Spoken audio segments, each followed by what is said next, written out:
Hi, my name is Tammy, and I want to share my story about my eating disorder with you. It is Eating Disorder Awareness Week this week, and many of us have eating disorders, both men and women of all ages, sizes, ethnicities, active levels, couch potatoes. Many of us have eating disorders, and some people aren't aware of it. Other people think people are fit, and truly they're struggling with an eating disorder. We really don't know. So I just wanted to share a bit about me. As a child, I was very active. I was very fit and slender. I ran around. I played until the streetlights went out. To those of you who are a little bit older, you know what that means. And then I have a twin sister who I love dearly. As a child, though, we were compared constantly by our peers, by family members, by people in the grocery stores, and they pointed out our differences. She was the prettier one. I was the smarter one. She was energetic and outgoing. I was very shy and introverted. Yes, me, believe that or not. I'm an introvert by nature. And this just went on and on and on. And then expectations came, with that as well. I was the one at dinner who cleaned up all the plates. If there was food left over, I was the one who got told, if you don't eat that, Tammy, we're going to throw that in the garbage. And so what did I do? I ate it because I love food. I enjoyed it. And on top of that, I never put on any weight. I could eat anything. It was like a bottomless pit, as my dad would say. But then puberty hit, and I started to develop early. And I noticed I was gaining a lot of attention from the boys, lots and lots of attention. And they all wanted to get to know me, but they wanted to get to know me for one reason. And when I wasn't that kind of a girl, they left. And so over the course of that age through high school, when I started high school to when I finished high school, I had gained 25 pounds. I changed my clothing to wear my dad's huge flannel shirts that completely covered me up. To this day, I find I slouch, right? Instead of pulling my shoulders back and up and walking proudly. And it was just a difficult time for me. I was losing my identity. I didn't know who I was. And because I was shy and the high school was so big, I really only had one friend. I didn't participate in any sports, any extracurricular activities. I just didn't know where my place was anymore. Go on to college, I came back another 30 pounds heavier. So by the time I started high school till when I finished college, just my first year of college, not college altogether, just my first year of college, I had gained about 65 pounds. Wow. Right? Shocking. And I was a binge eater. I mean, it just went on and on and on. And I just kept eating as that bottomless pit, only the weight started coming on, obviously. And then, of course, depression set in through all of this as well. And there's so many other little key factors that I'm not going to focus in here. So when I came back from my first year of college, my then boyfriend, who I had dated for about 5 years, we were having a meal together. And he said to me, "Do you really think you need to be eating?" Because I had gained so much weight. And I was like, what? That's when my history shortly after that, not to any fault of that person, because it was my own trying to find where I fit in, not having control of many things, being compared, all these other things. I started having a history with bulimia, which ended up going on for a few years. And I was never one to lose weight with that, but I was able to maintain my weight. And I was still active. I still did a lot of things, but I still was uncomfortable in my skin. So then from that point, my dog doesn't like me talking about this, I guess. From that point on, I met my now husband. And when I got pregnant with my son, I stopped the bulimia. And in the process of this, just to backtrack a bit, I had started counseling. I actually went to counseling for many, many years. I had tried Overeaters Anonymous, which did not work for me at the time. I even tried hypnosis, believe it or not, which that didn't work either. So just over the course of time, I went through a lot of counseling. I actually ended up being hospitalized for 2 weeks because I just felt there was no reason to live anymore. I just couldn't get any control. I just couldn't find myself, and it was an awful, awful time for me. My children were very young at the time, and that's just a really bad place to be, and a place I'm so thankful that I lived through to be sharing this with you, and hopefully this touches somebody today. But I've done a lot of hard work on myself. I'm going to be honest, I can still try and blame other people for where I'm at or how I'm feeling, but you know what? I'm in control of that. I love the serenity prayer for that reason, and the little inlines that go between that. So God, grant me the serenity to accept the things I cannot change, other people, places, and things. The courage to change the things I can, myself, me, yes, I have control over that. My mind, my body, my spirit, and then the wisdom to know the difference. I found a faith and a walk with Jesus Christ, who is my Lord and Savior, gave me hope, gave me purpose, helped me to find that I am significant in his eyes, that he created me, my innermost beings, and he knows how many hairs are in my head and what's in my heart, and whether it's good or bad, he loves me. And through that walk with him, I have been learning about grace. So on we go through my life. It wasn't until I was about 35 that I really started having huge changes in my mental attitude, even with all of my counseling. It took a lot of time. And so I started doing adventuresome things, things that I had never done. I went swimming. I dove off a 10-meter platform head first. Why, I don't know, but I did it. My son did it, made it look easy. I got certified in scuba diving when I was a teenager. Couldn't continue that, but I love the water. I took up bagpipes. I have my own virtual business with nutritional products. The bagpiping, I just have these different parts. I've learned how to paddle board now. I'm just always looking out to see things. I love nature. I love photography. And so I try and put my focus on that.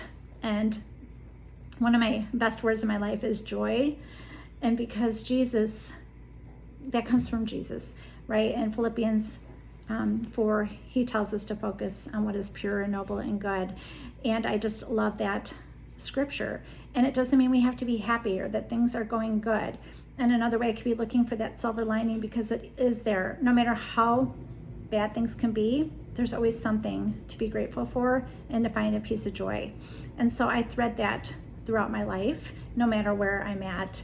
And again, I'm not saying it's easy, but it's doable.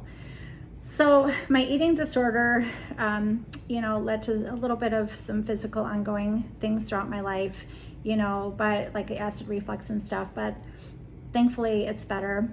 I'm not going to say it's completely gone. I still can binge eat. I don't hide my food anymore like I used to, but I can still binge eat pretty well.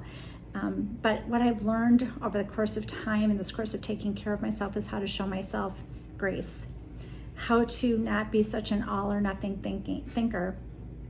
So if I am trying to eat healthfully and then I have something that's not good for me, or that I was trying to choose to stay away from, and choose, that's a big word. It's not that I can't have, candy or donuts, and I do have those occasionally, yes.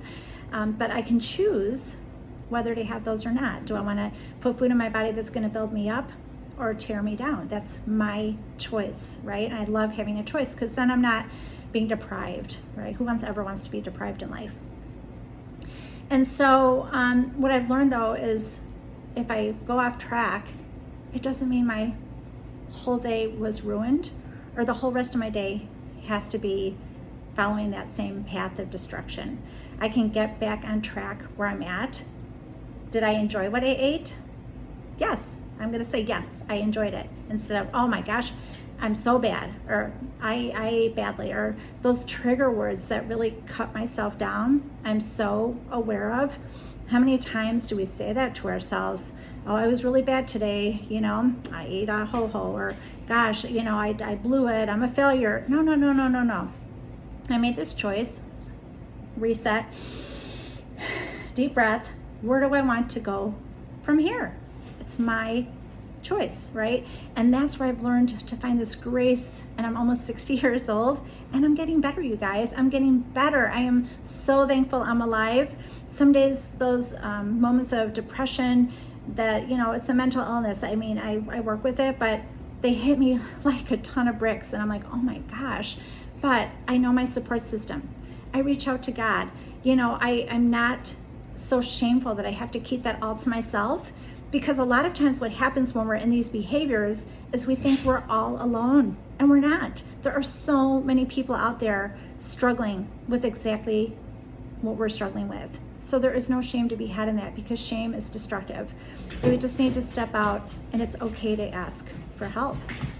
It doesn't make us bad. It actually makes us stronger. It makes us courageous. It takes courage, you guys. We have to be brave to say, hey, I'm struggling. I need some help, right?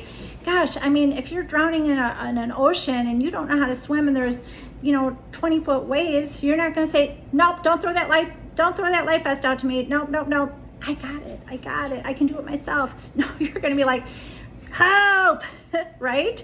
So it's okay. It's okay to ask for help. Within this journey of food as well, I've also learned that certain foods trigger me. Certain foods will actually add to my depression, or add to my irritability, or they make my joints and my body ache, or I feel more stiff. I mean, when you eat a certain way your whole life and then you start changing it, it's like, oh my gosh, I want more of this because I feel better. And that's like a great thing. And then when you get off track and it's like, oh, why did I do that to myself? I knew how I was going to feel. But again, there's that grace and taking a step and moving forwards, because we can do that. We can do that. So eating disorders are very real. It's an ongoing battle that I'm always going to have to be intentional about dealing with, along with the depression that I have had throughout my life.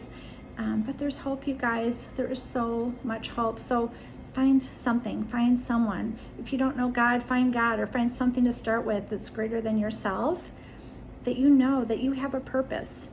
Don't compare yourself to other people. That is such a killer of life.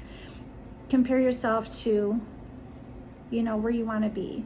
You are you, and we each have our unique talents. Some people are meant to be gorgeous, and some people are just kind of, what we say, ordinary looking. Some people have beautiful voices, and other people, if they start singing, you want to cover their mouth with duct tape or something, or tell them to go in the other, state and sing, right? We all have our different talents. Some of us just have a simple talent of smiling at somebody and brightening their day, or encouraging people.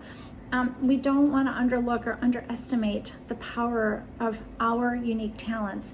And whatever those are, spend time building those and working on those. Don't spend a lot of time working on the things that you want to be that really are not in your nature. Like, you guys do not want to hear me sing. I would love to sing like Whitney Houston. Oh my gosh, right? No, it's not going to happen. So I could go and spend a fortune on voice lessons. I could get better, yes, but am I ever going to be like Whitney Houston? No. So do I really want to invest that much time? Is that such a priority to me? And if it is, great, but it's not. So what is it that I want to invest my time and my money into? And then how can I help and turn around and help others with that, and maybe bring a little bit of joy to their life? So this is my story of my eating disorder. I'm just grateful that there is food. I'm grateful that I have good choices. I'm grateful that what I'm sharing now with people is about health and wellness, because I'm around more like-minded people who are trying to be healthy. I'm growing my own produce in my house, which is fun, and then I can eat fresh, which makes me feel so much better. And I have little ones watching me. My grandchildren are watching me. I have kids and nieces and nephews, and I want to be the best me I can be, so they can see me and maybe learn a little something that I leave in my legacy for them to take away. So if you are struggling with an eating disorder and you've not shared this with anybody, get some help. There's some NEDA, the National Eating Disorder Association, has a hotline. They have a quiz on there that you can take to see, do I have one or do I not? And then get some help. Don't be ashamed of that. You matter. You matter. You matter. You make a difference in this world. Believe that. And if you don't believe it, it's true. So don't believe that lie that you don't matter, because you do. You matter, and you are cared for, and you are loved. So have a very joyful day, and let me know if you have any questions. All right, you can comment or send me a private message or something.